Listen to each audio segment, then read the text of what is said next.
Hello കൂട്ടുകാരെ, hi. ഇന്ന് ഞങ്ങൾ ചായ കുടിക്കാൻ പോകുന്നത് മുട്ട പപ്സും കൂടിയാ. കുടിക്കാറായില്ല ചായ. മുട്ട പപ്സ് റെഡി ആകൊണ്ടിരിക്കുന്നതേ ഉള്ളു. അതിന് ഞാൻ മാവ് റെഡിയാക്കി വെച്ചിരിക്കുകയാ. കുഴച്ചെല്ലാം വെച്ച് മുട്ട ഞാൻ പുഴുങ്ങി വെച്ചിരിക്കുക. വൈകിട്ട് എന്തെങ്കിലുമൊക്കെ ഉണ്ടാക്കി തരും കേട്ടോ. ഒരു മെയിൻ ഷെഫാ. 15 മിനിറ്റ് റെസ്റ്റ് ചെയ്യാൻ വെച്ചിരിക്കുക എണ്ണയിലാക്കി. ഇതിന് നമുക്ക് റെഡി ആക്കുമ്പോൾ കഴിഞ്ഞിട്ട് ഇനി വീണ്ടും ഒരു വീഡിയോ കൂടെ എടുക്കാം. മുട്ട പപ്സിനുള്ള അരപ്പ് തയ്യാറാക്കാൻ പോകും. നമ്മൾ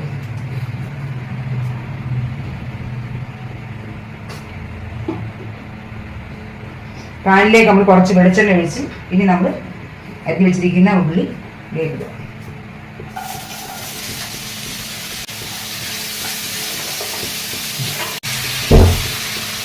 ഇതിലേക്ക് നമുക്ക് കുറച്ച് ഉപ്പിട്ടേക്കാം.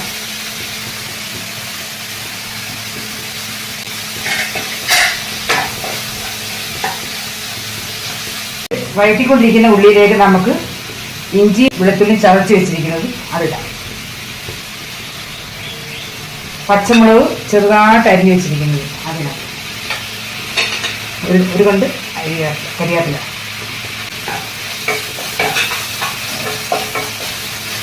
എന്നിട്ട് വീണ്ടും വഴറ്റി ഒരു ചെറിയൊരു ബ്രൗൺ കളർ ആവുന്നിടം വരെ വഴറ്റുക. നല്ല വഴങ്ങണം. ശേഷം ഈ ആ ഉള്ളിയിലേക്ക് നമുക്ക് മഞ്ഞൾപ്പൊടി,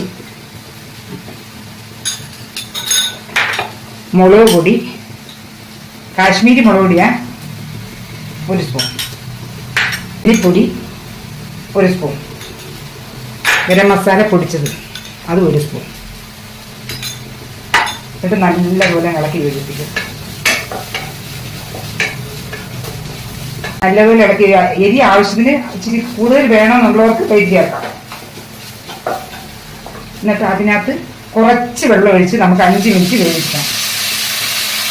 അധികം വെള്ളം വേണ്ട. ഈ ഉള്ളി ഒന്ന് വെന്തൊന്ന് സോഫ്റ്റ് ആവാൻ വേണ്ടി മാത്രം ചെറിയ തീരെ വെക്കാവുന്നത്.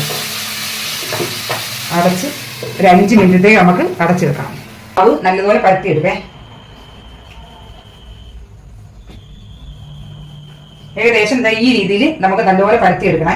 പരത്തിയെടുത്തതിനകത്ത് നമുക്ക് അരപ്പെടുക്കത്ത് നോക്കാം. ഞാൻ പരത്തി കൊടുക്കണേ. പരത്തി കൊടുത്തിട്ട് നമുക്കിങ്ങനെ കമത്തി വെക്കേ. ഇങ്ങനെ വെച്ചിട്ട് ഇവിടുന്ന് ഇങ്ങനെയും ഈ സൈഡിൽ നിന്ന് ഇങ്ങനെ അടച്ച് ഇവിടുന്ന് ഇങ്ങനെ ആക്കി വെക്കാം. എല്ലാ സൈഡിലും നമ്മൾ നല്ലപോലെ ഒന്ന് പ്രസ് ചെയ്ത് വെക്കണം കേട്ടോ. അത് ജോയിന്റ് നല്ലപോലെ ഒട്ടിച്ച് ഇങ്ങനെ നമ്മൾ കൈ കൊണ്ടൊന്ന് പ്രസ് ചെയ്ത് കൊടുത്താൽ മാത്രം മതി. പാൻ നല്ലപോലെ ചൂടാക്കണം. അതിനകത്ത് നമ്മൾ സൺഫ്ലവർ ഓയിൽ ചെറുതായിട്ടൊന്ന് തടവി കൊടുക്കണേ.